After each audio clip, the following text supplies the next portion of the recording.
매주 바나나를 한 송이씩 사다 놓으시나요? 며칠이 지나면 껍질이 까맣게 물들고 속이 흐물흐물하게 물러져서 결국에는 쓰레기통으로 들어가는 바나나가 꼭 한두 개씩은 생기기 마련입니다. 저도 오랫동안 아무 생각 없이 그냥 버려왔습니다. 그런데 텃밭 농사를 평생 지어온 어르신께 우연히 들은 한마디가 저를 완전히 바꿔놓았습니다. 그 물러터져서 버릴 것 같은 바나나야말로 시중에서 비싼 돈 주고 사는 화학 비료보다 토마토에게 훨씬 강력한 천연 영양제라는 것이었습니다. 처음에는 솔직히 반신반의했습니다. 그런데 직접 만들어서 텃밭에 써보고 그 결과를 두 눈으로 확인한 순간 저는 생각이 완전히 달라졌습니다. 토마토가 꽃을 풍성하게 피우고 열매를 단단하고 달콤하게 맺으려면 꼭 세 가지 핵심 영양소가 반드시 필요합니다. 바로 칼륨과 인 그리고 칼슘입니다.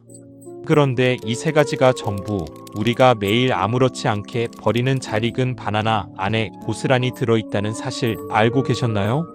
중요한 것은 만드는 방법이 잘못되면 오히려 식물에 해가 될 수도 있다는 점입니다.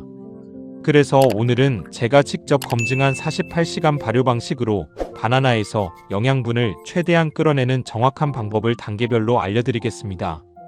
여기에 더해 많은 분들이 놓치고 있는 6월 장마가 오기 전에 반드시 해야 할 토마토 관리 비법까지 오늘 함께 알려드릴 텐데 이 내용은 다른 영상에서는 좀처럼 다루지 않는 부분입니다. 끝까지 보시면 올 여름 텃밭이 틀림없이 달라질 겁니다. 오늘 영상이 도움이 되셨다면 좋아요와 구독 버튼 눌러주시면 앞으로도 이런 텃밭 이야기 함께 나눌 수 있습니다. 많은 분들이 바나나를 물에 하룻밤 담가두고 다음날 아침에 바로 쓰시는데 사실 그 방법으로는 바나나 안에 들어있는 영양분의 절반도 채 꺼내지 못합니다. 오늘 제가 알려드릴 48시간 발효 방식은 일반적인 하룻밤 침출 방식보다 칼륨과 인, 칼슘을 훨씬 더 풍부하게 끌어낼 수 있는 방법입니다. 아마 이 방법을 알고 나면 까맣게 변한 바나나를 다시는 그냥 버리지 않으실 겁니다. 먼저 왜 물러진 바나나가 토마토에게 최고의 영양제가 되는지 그 이유부터 정확하게 알아보겠습니다. 바나나가 충분히 익어 껍질이 까맣게 변할수록 내부에서는 중요한 변화가 일어납니다. 아직 덜 익은 초록빛 바나나보다 완전히 익어 물러진 바나나에 칼륨과 인, 칼슘이 훨씬 높은 농도로 집중되어 있습니다. 이 세 가지 영양소가 토마토에게 어떤 역할을 하는지 하나씩 살펴보겠습니다. 칼륨은 토마토 꽃이 제대로 자리를 잡기 전에 떨어지는 것을 막아줍니다. 칼륨이 부족하면 꽃이 피어도 열매로 이어지지 못하고 그냥 지는 일이 반복됩니다. 칼륨이 충분해야 열매가 골고루 단단하게 발달할 수 있습니다. 인은 탄수화물을 당분으로 전환시키는데 핵심적인 역할을 합니다. 인이 풍부할수록 토마토가 더 달콤하고 꽉 찬 맛을 내게 됩니다. 마트에서 파는 화학 비료에도 들어있긴 하지만 바나나에서 나오는 인은 식물이 훨씬 자연스럽게 흡수할 수 있는 형태로 되어 있습니다. 칼슘과 마그네슘은 잎이 건강하고 진하게 푸른 빛을 유지할 수 있도록 해줍니다. 특히 칼슘이 부족하면 열매 아랫부분이 검게 변하며 썩는 배꼽썩은병이 생기기 쉬운데 바나나 발효액을 꾸준히 주면 이런 문제도 함께 예방할 수 있습니다. 많은 분들이 껍질이 검게 변하면 망설임 없이 버리시는데 바로 그 바나나가 토마토에게는 가장 귀한 재료입니다. 비싼 화학 비료를 따로 살 필요가 없습니다. 냉장고 한쪽에서 까맣게 변해가는 바나나 한두 개면 충분합니다. 그럼 지금부터 만드는 방법을 단계별로 하나씩 알려드리겠습니다. 먼저 충분히 익어 속이 물러진 바나나를 준비합니다. 껍질이 까맣게 변한 것도 괜찮고 살짝 눌렸거나 상처가 난 것도 좋습니다. 이런 바나나야말로 영양분이 가장 풍부하게 들어있습니다. 그 다음 바나나를 최대한 얇게 썰어주세요. 두껍게 썰면 물과 닿는 면적이 줄어들어 영양분이 잘 빠져나오지 않습니다. 얇게 썰수록 발효가 빠르게 진행되고 더 많은 미네랄이 물속으로 녹아나옵니다. 썰어둔 바나나는 반드시 뚜껑이 단단히 닫히는 유리병이나 밀폐 용기에 담아주세요. 이 부분이 매우 중요합니다. 뚜껑을 열어두면 발효 과정에서 나오는 가스와 냄새 때문에 주변이 불쾌해질 수 있고 여름철에는 초파리나 벌레가 꼬일 수 있습니다. 밀폐 용기에 담은 후 깨끗한 물을 1리터 붓고 뚜껑을 꼭 닫아주세요. 이제 이 용기를 햇볕이 직접 닿지 않는 서늘하고 통풍이 잘 되는 곳에 놓아두고 48시간에서 72시간 동안 천천히 발효시켜 주시면 됩니다. 하룻밤 담가두는 방식과 48시간 발효는 결과가 전혀 다릅니다. 발효 시간이 길어질수록 미생물이 바나나 세포 깊숙이 파고들면서 훨씬 많은 칼륨과 미네랄을 물속으로 끌어냅니다. 발효가 충분히 진행되면 물이 짙은 갈색으로 변하는데 이것이 바나나의 영양분이 물에 완전히 녹아들었다는 신호입니다. 이 용액을 깨끗한 면, 천이나 부드러운 천으로 한번 걸러서 찌꺼기를 완전히 제거하고 맑은 액체만 남겨주세요. 찌꺼기 없이 맑게 걸러진 용액이 식물 뿌리에 훨씬 고르게 흡수되고 토양 속에 유기물이 쌓이거나 곰팡이가 발생하는 것도 효과적으로 줄여줍니다. 마지막으로 반드시 기억하셔야 할 주의사항을 말씀드리겠습니다. 이 발효 용액은 완성한 날로부터 하루에서 이틀 이내에 사용하시는 것이 가장 좋습니다. 너무 오래 보관하면 곰팡이와 유해 세균이 번식하기 시작하고 그런 용액을 식물에 주면 오히려 뿌리를 손상시킬 수 있습니다. 용액을 만들었다면 미루지 말고 바로 텃밭에 사용하시기 바랍니다. 그리고 한 가지 더 말씀드리자면 바나나와 함께 귤 껍질이나 오렌지 껍질을 조금 넣어서 같이 발효시키면 미네랄 성분이 더욱 풍부해집니다. 귤이나 오렌지를 드신 후 껍질을 버리지 말고 함께 활용해 보세요. 가정에서 매일 나오는 과일 껍질이 최고의 텃밭 비료가 됩니다. 만드는 방법을 완전히 이해하셨다면 이제 이 용액을 토마토에게 어떻게, 언제, 얼마나 줘야 하는지 다음 단계로 넘어가겠습니다. 발효액을 잘 만들었어도 주는 방법이 잘못되면 아무 소용이 없습니다. 오히려 잘못 사용하면 뿌리를 손상시키거나 곰팡이를 유발할 수도 있습니다. 많은 분들이 바로 2단계에서 실수를 하십니다. 지금부터 알려드릴 내용은 단순한 물주기 방법이 아닙니다. 6월 장마가 오기 전에 텃밭 토마토가 최대한 많은 열매를 맺을 수 있도록 준비하는 완전한 전략입니다. 특히 마지막에 알려드릴 장마 정관리법은 한국 텃밭에서 오랜 경험을 쌓아온 분들만 실천하는 비법이니 끝까지 집중해서 봐주시기 바랍니다. 발효액을 주기 전에 먼저 한 가지 준비 작업이 필요합니다. 홈이나 작은 모종삽으로 토마토 줄기 주변 땅을 부드럽게 풀어주세요. 줄기에서 15cm에서 20cm 정도 떨어진 반경을 깊이는 3cm 이내로 살살 긁어주시면 됩니다. 여기서 주의하실 점이 있습니다. 너무 깊게 파면 표층 가까이 퍼져 있는 가는 뿌리가 끊길 수 있습니다. 가볍게 흙 표면만 풀어주는 것이 핵심입니다. 이렇게 하면 흙 속으로 공기가 들어가고 뿌리가 물과 영양분을 훨씬 빠르고 고르게 흡수할 수 있는 환경이 만들어집니다. 이 한 가지 동작만으로도 발효액의 흡수 효과가 눈에 띄게 달라집니다. 텃밭을 오랫동안 갖고 온 분들이 물을 주기 전에 항상 하는 습관이 바로 이것입니다. 이제 발효액을 줄 차례입니다. 반드시 기억하셔야 할 것이 있습니다. 발효액은 절대로 잎이나 줄기에 직접 닿으면 안 됩니다. 오직 식물 줄기 주변 땅에만 천천히 부어주세요. 잎에 발효액이 닿으면 습기와 유기물이 결합하여 곰팡이성 질병이 생기기 쉬워집니다. 물을 주는 시간도 중요합니다. 이른 아침이나 늦은 오후가 가장 좋습니다. 한낮 뙤약볕 아래서 물을 주면 흙 표면이 빠르게 말라버려서 뿌리까지 충분히 스며들지 못하고 대부분 증발해 버립니다. 반면 이른 아침에 주면 하루 종일 식물이 천천히 영양분을 흡수할 시간을 얻을 수 있습니다.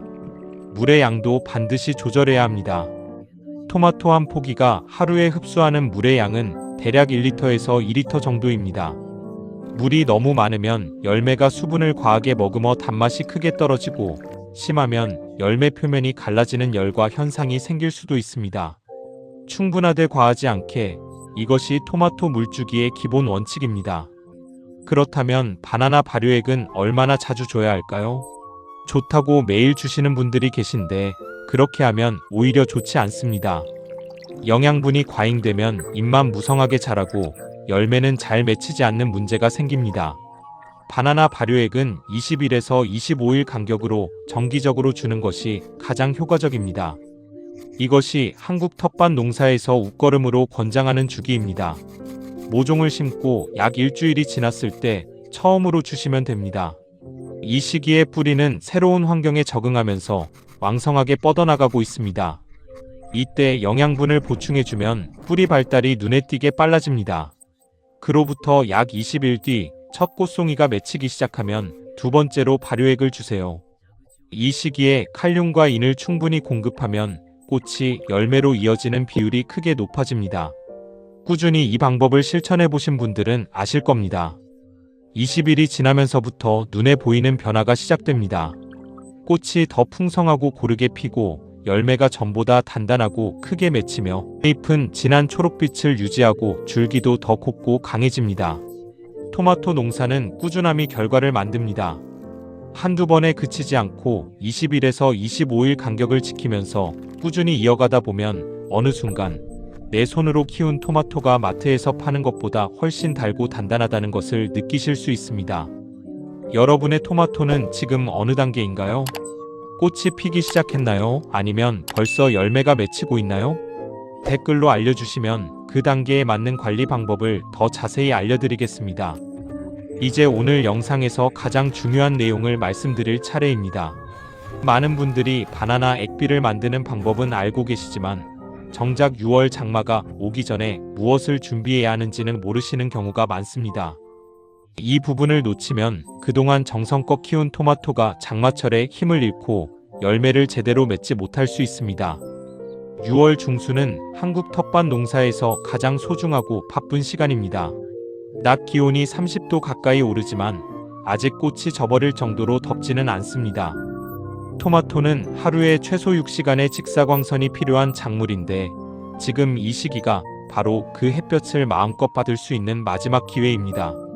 토마토가 꽃을 피우고 열매를 맺는 속도가 1년 중 가장 빠른 시기입니다. 그런데 6월 하순이 되면 장마가 시작됩니다. 장마가 시작되면 햇볕이 크게 줄어들고 습도가 높아져서 광합성이 어려워지고 곰팡이 병이 번지기 쉬운 환경이 만들어집니다. 한국농업과학원의 연구에 따르면 장마가 시작되기 전에 충분히 열매를 맺은 토마토는 그렇지 않은 경우보다 수확량이 최대 33%까지 높았습니다. 다시 말해 지금 이 몇 주가 올해 토마토 수확량이 많고 적음을 결정짓는 가장 결정적인 시간입니다. 장마가 오기 전에 반드시 해야 할 일 3가지를 알려드리겠습니다. 첫 번째는 겨순 정리입니다. 첫 번째 꽃송이 아래쪽에서 올라오는 격가지는 모두 제거해주세요. 원줄기 하나만 남겨두어야 식물의 모든 에너지가 지금 자라고 있는 열매에 집중됩니다. 격가지를 그냥 두면 영양분이 여러 곳으로 분산되어 열매의 크기와 당도가 확연히 떨어집니다. 두 번째는 지주대 점검과 보강입니다. 장마철에는 비바람이 강하게 몰아칩니다. 열매가 주렁주렁 달려 무거워진 토마토 줄기는 강풍에 쉽게 꺾이거나 뿌리째 넘어질 수 있습니다. 지주대와 줄기를 팔자 모양으로 부드러운 끈으로 묶어주세요. 너무 꽉 묶으면 줄기가 눌려 상할 수 있으니 약간 여유있게 묶어서 줄기가 바람에 조금씩 움직일 수 있도록 해주는 것이 좋습니다. 세 번째는 장마가 시작되기 전 마지막 일주일 동안 바나나 발효액을 2회에서 3회 집중적으로 주는 것입니다. 장마가 시작되면 햇볕이 줄어 광합성이 어려워지는데 이때 칼륨과 인이 충분히 저장되어 있어야 열매가 잘 익고 당도를 유지할 수 있습니다. 지금 주는 영양분이 장마 내내 토마토를 버텨주는 힘이 됩니다. 장마가 시작된 이후의 관리법도 알아두시면 큰 도움이 됩니다. 먼저 아랫잎을 미리 정리해 두세요. 땅 가까이에 있는 오래된 잎들은 비가 올 때 흙탕물이 튀어 곰팡이 감염의 시작점이 됩니다. 아랫잎을 제거해 두면 공기순환이 좋아지고 병이 번지는 것을 효과적으로 막을 수 있습니다. 비가 계속 오는 동안에는 발효액 주기를 잠깐 멈추고 햇볕이 돌아온 뒤에 다시 시작하세요. 잎에 회색빛 반점이 생기거나 줄기에 물에 젖은 듯한 자국이 보이면 즉시 그 부분을 제거해야 합니다. 곰팡이가 한번 번지면 금세 옆 포기로 퍼지기 때문에 초기에 잘라내는 것이 최선입니다. 마지막으로 장마가 시작되기 전에 토마토 줄기 주변에 볏짚이나 왕결을 5cm에서 7cm 두께로 깔아주세요. 이렇게 하면 빗물이 흙을 튀기지 않아 잎에 병이 옵는 것을 막을 수 있고 급격한 수분 변화도 흡수해서 완충해 줍니다.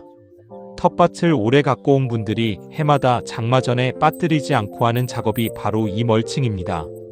오늘 함께 알아본 내용을 간단하게 정리해 드리겠습니다. 핵심은 딱 3가지입니다. 첫 번째, 냉장고 안에서 까맣게 변해버릴 것 같은 바나나를 버리지 마세요. 48시간에서 72시간 발효 방식으로 만든 바나나 액비 안에는 칼륨과 인, 칼슘이 풍부하게 녹아 있습니다. 마트에서 비싼 돈 주고 사는 화학 비료가 부럽지 않은 천연 영양제입니다. 두 번째, 만들었다면 올바른 방법으로 주세요. 줄기 주변 땅에만 이른 아침이나 늦은 오후에 20일에서 25일 간격으로 규칙적으로 주는 것이 효과를 최대로 끌어내는 방법입니다. 세 번째, 6월 장마가 오기 전에 반드시 미리 준비하세요. 격순 정리, 지주대 보강, 장마 직전 집중 시비, 이 3가지가 올 여름 토마토 수확량을 크게 바꿔줄 것입니다. 텃밭 농사에 대단한 지식이나 많은 비용이 필요한 것이 아닙니다. 매일 식탁에 오르는 바나나 1개, 바로 그것에서 시작하면 됩니다. 귀하게 여기고 꾸준히 관찰하고 올바른 방법으로 정성껏 돌봐주면 토마토는 반드시 그 정성에 답해줍니다. 오늘 알려드린 방법 그대로 실천해 보시면 이번 여름이 끝나기 전에 분명 달라진 텃밭을 만나실 수 있을 겁니다. 직접 해보신 후 어떤 변화가 있었는지도 꼭 알려주세요. 여러분의 토마토 텃밭 사진을 댓글에 남겨주시면 함께 이야기 나눌 수 있어서 저도 정말 기쁩니다. 텃밭을 가꾸는 즐거움 함께 나눌수록 더 커집니다. 끝까지 봐주셔서 진심으로 감사드립니다. 오늘 영상이 도움이 되셨다면 좋아요와 구독 버튼 꼭 눌러주세요. 여러분의 응원이 더 좋은 텃밭 이야기를 만들어가는 힘이 됩니다. 다음 영상에서 또 유익한 텃밭 이야기로 찾아뵙겠습니다.